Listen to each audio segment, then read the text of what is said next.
Bonjour.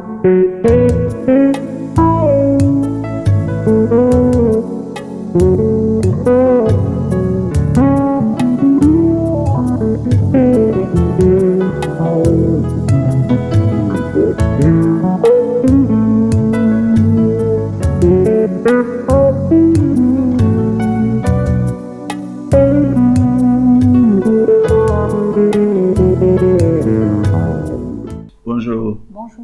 Bienvenue sur la Maison du Père, que le Seigneur vous bénisse en ce dimanche. Alors, aujourd'hui, nous allons commencer une nouvelle étude sur les anges. Et cette étude aura plusieurs parties, dépendant de comment est-ce que le Seigneur voudrait nous l'enseigner.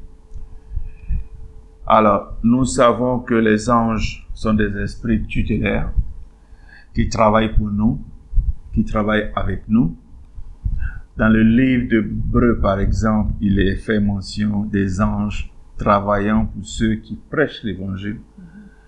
Mais avant que nous commencions donc cette étude, nous voulons avoir un petit résumé de ce que nous avons appris avec le Seigneur depuis que nous avons commencé.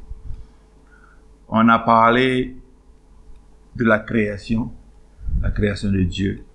Et on lit cela dans Genèse 1:1, où c'est écrit: au commencement, Dieu créa le ciel et la terre.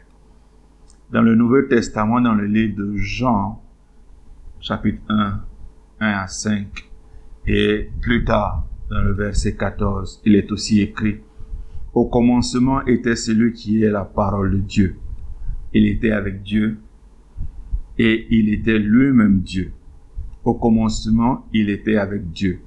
Dieu a tout créé par lui. Rien de ce qui a été créé n'a été créé sans lui. En lui résidait la vie, et cette vie était la lumière des hommes. La lumière brille dans les ténèbres, et les ténèbres ne l'ont pas étouffée. On comprend qu'il y avait les ténèbres. Et c'est pourquoi, durant la création, Dieu dit que la lumière soit, et la lumière fut. La lumière n'a pas été créée. La lumière était déjà présente avec Dieu. Le verset 14 du même chapitre nous dit: celui qui est la parole est devenu homme, et il a vécu parmi nous. Nous avons contemplé sa gloire, la gloire du Fils unique envoyé par son Père, plénitude de grâce et de vérité. Après la création, nous avons le péché originel, où nous parlons de désobéissance et déception. Dans Genèse chapitre 2, versets 15 à 17, il est écrit: l'Éternel Dieu prit l'homme et l'établit dans le jardin d'Éden pour le cultiver et le garder. Et l'Éternel Dieu ordonna à l'homme: mange librement des fruits de tous les arbres du jardin, sauf du fruit de l'arbre de la détermination du bien et du mal. De celui-là, n'en mange pas, car le jour où tu en mangeras, tu mourras. Et dans Genèse 3:6, on lit aussi: alors la femme vit que le fruit de l'arbre était bon à manger, agréable aux yeux, et qu'il était précieux pour l'ouvrir l'intelligence. Elle prit donc de son fruit et en mangea. Elle en donna aussi à son mari qui était avec elle, et il prit donc et il en mangea. Alors, Adam vécut encore 900 ans physiquement, mais pas en esprit, car pour Dieu, il était devenu un être sans vie, sans esprit. L'esprit était connecté à Dieu, mais il mourut. C'est pour cela que nous devons naître de nouveau en esprit pour être reconnectés à Dieu, le Père. L'être humain est fait d'un esprit, d'une âme et d'un corps. Après avoir mangé du fruit interdit, il y a eu comme une séparation entre l'âme, le corps et l'esprit. Le résultat de cette désobéissance est le jugement par le déluge que Dieu envoya sur terre, car tout ce qu'il avait créé était devenu démoniaque à cause de certaines influences angéliques. Lisons dans 2 Pierre chapitre 2 verset 5, il est écrit: Il n'a pas non plus épargné le monde ancien lorsqu'il fit fondre le déluge sur ce monde qui n'avait aucun respect pour lui. Il a néanmoins protégé 8 personnes, dont Noé, qui appelait ses contemporains à mener une vie juste. Ceux qui vivaient avant le déluge étaient donc des athées. Après le déluge, Noé créa donc sa famille à travers ses enfants, Sam, Cham et Japheth. Devenu nombreux, Dieu demanda à ce que les gens s'élargissent, mais ils ont préféré se confiner entre eux, en créant une tour et une ville. Dieu vint donc confondre le langage qui était commun en ce temps-là. Lisons cela dans Genèse chapitre 11 verset 7, c'est écrit: Allons, descendons et brouillons là leur langage pour qu'ils ne se comprennent plus entre eux.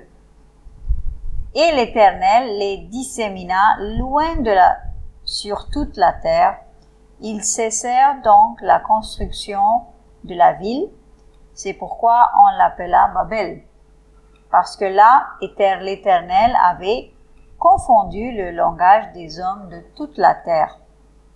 Et c'est de là qu'il les a dispersés sur toute la terre. Alors, Dieu les dispersa et abandonna l'humanité par la même occasion. Durant tout cet épisode, Dieu choisit une tribu pour devenir son héritage. Dieu choisit donc un homme qui devint une famille, une tribu, et c'est elle qui est devenue plus tard la nation qu'on appelle aujourd'hui Israël. De cette tribu, Dieu choisit un homme appelé Abraham, à qui il donna beaucoup de promesses, en disant qu'il bénirait tout ce qui le bénirait et maudirait tout ce qui maudirait cet homme.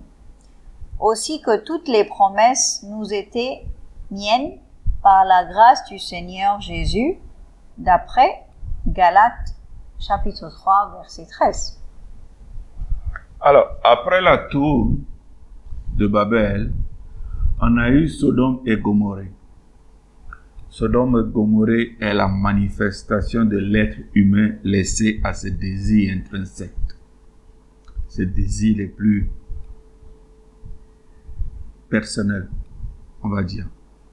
On a déjà eu un enseignement sur cet épisode, mais dans Genèse 19, 24, il est dit: Alors l'Éternel fit tomber sur Sodome et sur Gomorrhe une pluie de soufre enflammée par un feu qui venait du ciel,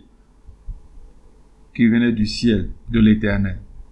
Et dans Jude 1, 7, on lit aussi: Les habitants de Sodome, de Gomorrhe et des villes voisines se sont livrés de la même manière à la débauche et ont recherché des relations sexuelles contre nature. C'est pourquoi ces villes ont été condamnées à un feu éternel, elles aussi, et servent ainsi d'exemple. On comprend donc, à partir de ces versets, que tout ceci n'est que le résultat du péché.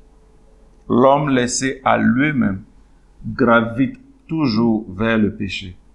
C'est pour cela que nous devons continuellement renouveler notre conscience avec la parole de Dieu. Après tout cela, Dieu promit un Rédempteur, quelqu'un qui prendra sur lui toutes nos offenses, nos misères, nos souffrances, nos péchés et autres.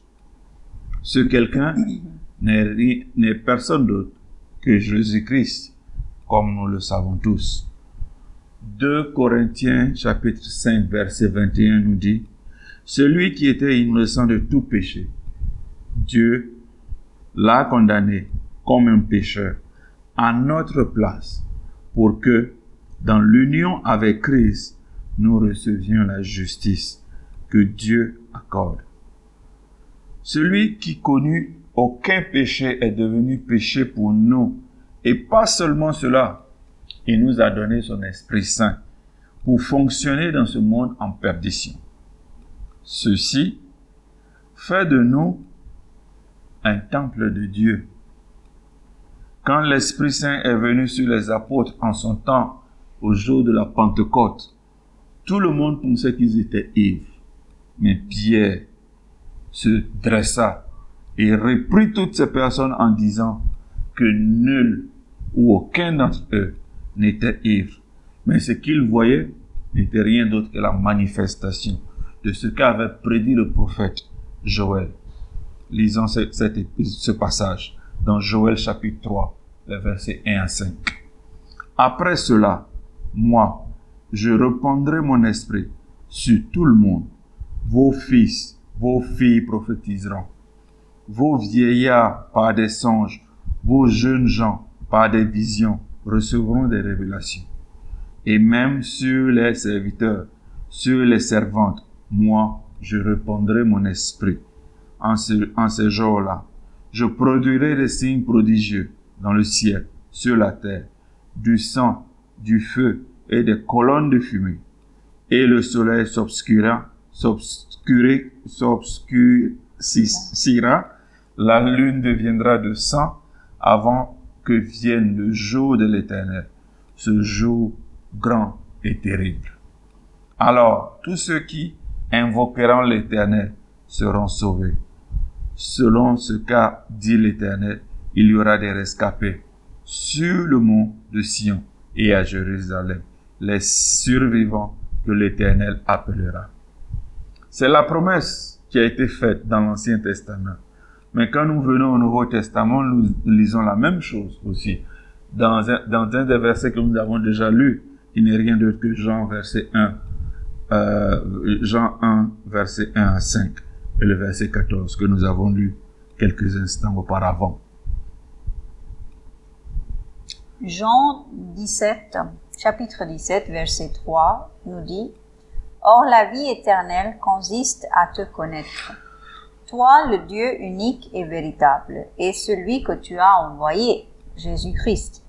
C'est la rédemption de notre personne, celle de toutes nos malédictions. » Si on lit dans Galates, chapitre 3, verset 13, c'est écrit « Christ nous a libérés de la malédiction que la loi faisait peser sur nous, en prenant la malédiction sur lui à notre place. Il est en effet écrit « Maudit est quiconque est pendu au gibet. » La plupart des gens savent que Jésus est notre Rédempteur, mais il nous faut aussi l'Esprit pour pouvoir vivre dans cette vie rachetée. C'est pour cela qu'il est écrit dans Éphésiens chapitre 4, verset 30, « N'attristez pas le Saint-Esprit. » Alors, oui. « N'attristez pas le Saint-Esprit de Dieu, car par cet Esprit, Dieu vous a marqué de son sceau comme sa propriété pour le jour de la délivrance finale.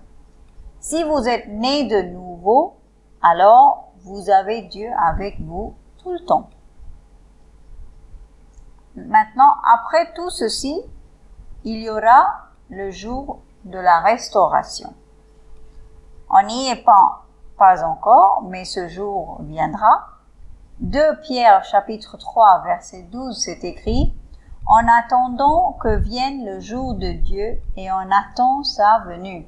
Ce jour-là, le ciel en feu se désagrégera et les astres embrassés fondront. » 2 Pierre chapitre 3 verset 7. Quant à la terre et aux cieux actuels, ils sont réservés par cette même parole pour être livrés au feu. Ils sont gardés en vue du jour du jugement où tous ceux qui n'ont aucun respect pour Dieu périront. Il y aura un autre jugement à venir, non par déluge, mais par le feu. La seule façon d'échapper à ce jugement, cette colère divine, c'est par Christ. Quand l'Esprit Saint viendra, comme nous le dit en Jean chapitre 16, verset 8, c'est écrit, « Et quand il sera venu, il produira la preuve que le monde s'égare au sujet du péché, de ce qui est juste et du jugement. » Si vous avez ceci en tête, vous vous en irez loin du péché. Bien vrai que votre corps meurt de commettre ce péché. Si vous confessez vos péchés, Dieu est capable de vous pardonner. Mais en même temps, ce n'est pas une licence pour pécher. Lisons à présent Apocalypse 21, verset 1. Puis je vis un ciel nouveau et une terre nouvelle, car le premier ciel et la première terre avaient disparu, et la mer n'existait plus. Tout ce qui nous entoure sera renouvelé et mis en forme, comme avant le péché originel. Revenons donc au thème du jour, c'est-à-dire notre étude sur les anges. Sachez que la Bible est le seul livre qui nous donne donc accès au monde céleste. La Bible est faite de versets supernaturels et elle y contient des centaines de versets expliquant tout ce que l'être humain devrait savoir au sujet du monde spirituel. D'après Galates 3, les versets 13 à 14, il est dit: Christ nous a libérés de la malédiction de la loi, faisant peser sur nous en prenant la malédiction sur lui à notre place. Il est en effet écrit: maudit est quiconque est pendu au gibet. Jésus-Christ l'a fait pour que, grâce à lui, la bénédiction d'Abraham s'étende aux non-juifs et que nous recevions par la foi l'Esprit que Dieu avait promis. Nous avons donc, d'après ces versets, la libération de la malédiction et la réception de l'Esprit de Dieu par la foi. Si nous lisons Romains 8, 14, il est écrit: car ceux qui sont conduits par l'Esprit de Dieu sont fils de Dieu. Donc, à moins d'être rachetés par Christ et remplis par le Saint-Esprit, si vous vous mettez à parler d'anges, c'est sûr que vous ne parlez pas d'anges bibliques, mais vous parlez d'autres choses. Quand nous parlons des êtres angéliques, nous parlons de ces êtres qui habitent le monde matériel qui nous entoure. Ce sont des entités spirituelles que l'œil nu ne peut voir. Pour cette étude donc, nous allons tous les regrouper sous l'appellation ange. Le mot ange est utilisé un peu plus de 300 fois dans la Bible. Ce mot a pour racine quelqu'un à qui on délègue une fonction d'adjoint. Et le mot hébreu pour cela est malak, qui signifie ange et qui veut dire messager ou ambassadeur, ambassadeur de Dieu. Un des mots dérivés de malak veut dire aussi message.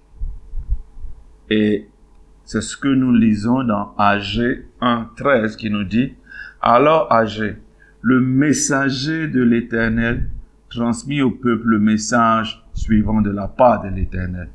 Moi, je suis avec vous, l'Éternel. Je suis avec vous, l'Éternel le déclare. Similairement, le nom Malachi, qui dérive du mot Malek, veut dire mon messager. En grec, le mot angelos, se référant aux anges, veut aussi dire messager. Donc, on voit que dans les versets bibliques, on parle des anges, et il y a seulement 4 anges qui y sont mentionnés. Alors, le premier mentionné est l'ange Michel dans le livre de Daniel, chapitre 10, verset 13. C'est écrit: « Mais le chef du royaume de Perse s'est opposé à moi durant 21 jours. Alors Michel, l'un des principaux chefs, est venu à mon aide et je suis resté là auprès des rois de Perse. » Ensuite, dans Daniel, encore chapitre 10, verset 21, c'est écrit: « Mais auparavant, je vais te révéler ce qui est écrit dans le livre de vérité.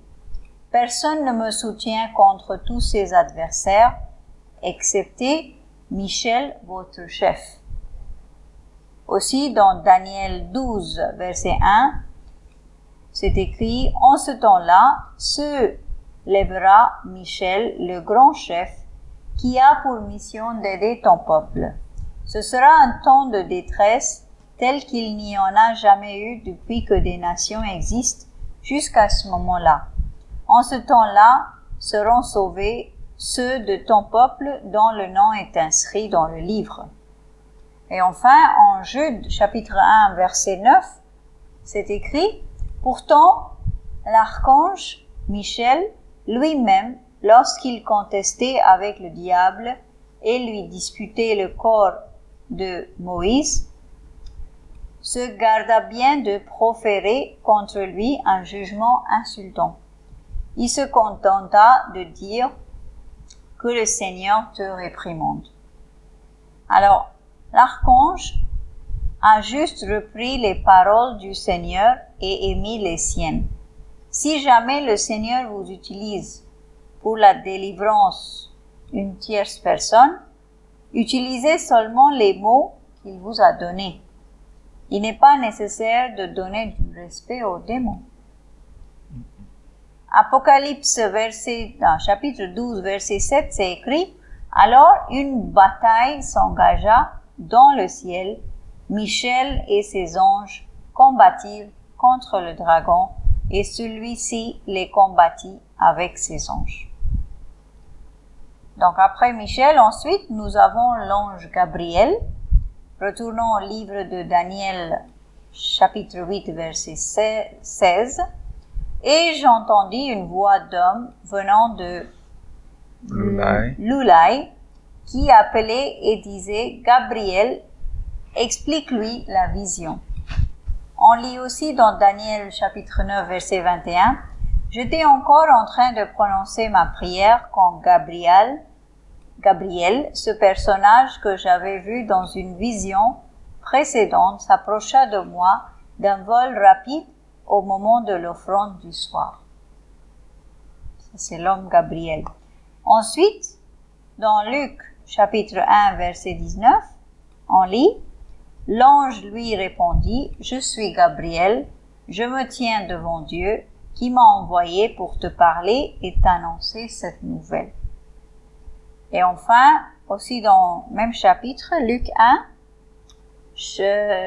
26, verset 26, c'est écrit: « 6 mois plus tard, Dieu envoya l'ange Gabriel dans une ville de Galilée appelée Nazareth. » Ici, on parle de lui comme l'ange Gabriel.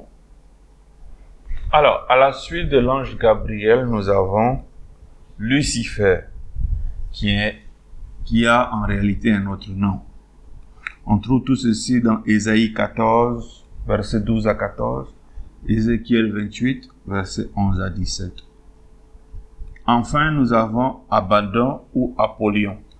Lisons cela dans Apocalypse 9, verset 11, qui nous dit: « Elle avait pour roi l'ange de l'abîme, qui s'appelle en hébreu Abaddon et en grec Apollyon. » Cet ange a différents noms dans différents langages. Donc, des versets qu'on vient de lire, on ne connaît que ces 4 anges qui y sont mentionnés.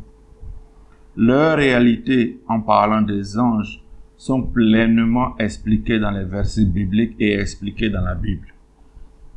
Dans le rêve de Jacob, par exemple, dans la Genèse 28, on a une petite idée de leur activité. Lisons le verset 12 de ce chapitre. Dans son rêve, il vit une sorte d'escalier reposant sur la terre et dont le haut atteignait le ciel. Et voici que les anges de Dieu montaient et descendaient cet escalier. Toujours dans le même chapitre, les versets 16 à 17, il est écrit « Jacob s'éveilla et cria « Assurément, l'Éternel est en ce lieu, et moi je l'ignorais. » Il fut saisi de crainte et ajouta « Ce lieu est redoutable. Ce ne peut être que le sanctuaire de Dieu.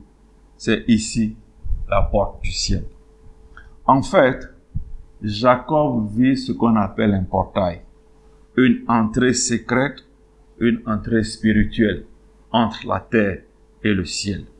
Une autre activité que les anges font est de rapporter ce que font les humains à Dieu le Père. Jésus l'a plusieurs fois mentionné dans le Nouveau Testament. Aussi, le livre de Job révèle la présence d'anges au ciel. Job 1,6 nous dit « Or, un jour, les anges de Dieu se rendirent au conseil de l'Éternel. » Au conseil de l'Éternel. L'accusateur Satan vint aussi parmi eux, c'est-à-dire que Satan est aussi un ange. Aussi dans Job 2,1, les anges sont mentionnés comme les anges de Dieu, les mêmes présents à la création de l'univers. Pareil pour Job 38, versets 4 à 7 qui nous dit « Où étais-tu quand je posais les fondations du monde? Déclare-le, puisque ta science est si profonde. Qui en a fixé les mesures? Le sais-tu donc? Qui a tendu sur lui le cordeau d'arpenteur? Dans quoi les socles de ses colonnes s'enfoncent-ils? Qui en posa la pierre principale d'angle? Quand les étoiles du matin éclataient, unanimes dans les chants d'allégresse, et que tous les anges de Dieu poussaient des cris de joie. Il y a donc, on voit dans ce verset, des étoiles du matin, et des anges de Dieu. Il y a donc un nombre incalculable de types d'anges. Le prophète Daniel le dit dans ses prophéties, en Daniel chapitre 7, verset 10, « Un fleuve de feu jaillissait et coulait devant lui. Des millions d'êtres le servaient et des centaines de millions se tenaient debout devant lui. La cour de justice prit place et l'on ouvrit des livres. » La même chose est écrite aussi dans Révélation, chapitre 5, verset 11. « Puis je vis et j'entendis la voix d'anges rassemblés, en grand nombre autour du trône, des êtres vivants et des représentants du peuple de Dieu. Ils étaient des milliers et des milliers et des millions de millions. » Luc dit la même chose dans Luc chapitre 2 verset 13. « Et tout à coup apparut aux côtés de l'ange une multitude d'anges de l'armée céleste qui chantaient les louanges de Dieu. » Hébreux chapitre 12 verset 22. « Non, vous, au contraire, vous vous êtes approchés de la montagne de Sion, de la cité du Dieu vivant, de la Jérusalem céleste et de milliers d'anges en fait. » Alors, on a commencé cette étude afin qu'on comprenne que tout comme sur la terre, nous avons des servants ou servantes pour exécuter nos tâches. De la même manière, Dieu utilise les anges pour faire des tâches pour lui. Si vous êtes dans le plan de Dieu, vous aurez un groupe d'anges à votre service pour vous protéger, pour vous réconforter. Il y a plusieurs cas de vision des anges par des hommes de Dieu ou des personnes même qui ne croient pas en Dieu. C'est une ressource que nous avons pour nous aider et remonter. Alléluia. Amen. Amen. Bon dimanche à vous. Bon dimanche. Au revoir. Au revoir.